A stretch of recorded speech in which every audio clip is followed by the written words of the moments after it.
Je vois ce que ça fait.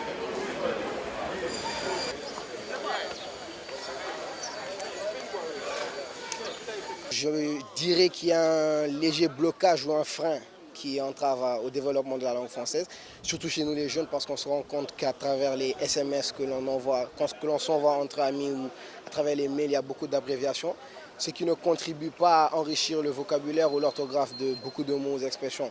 Aujourd'hui, le 20 mars, journée de la francophonie, est une journée à magnifier parce que dans la mesure où la langue française est une belle langue, une langue internationale, une langue cosmopolite qui, je dirais, participe à faciliter les échanges dans le monde entre personnes de cultures différentes.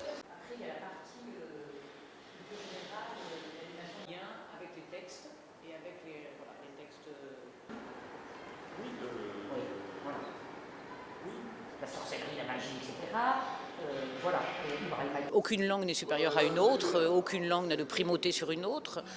La francophonie me paraît quand même être un petit peu un héritage de la colonisation et il me semble dommage, toujours, je crois que je reviendrai toujours à ça, il me semble tout à fait dommage qu'on apprenne à lire, à écrire à des enfants dans une langue qui n'est pas leur langue maternelle.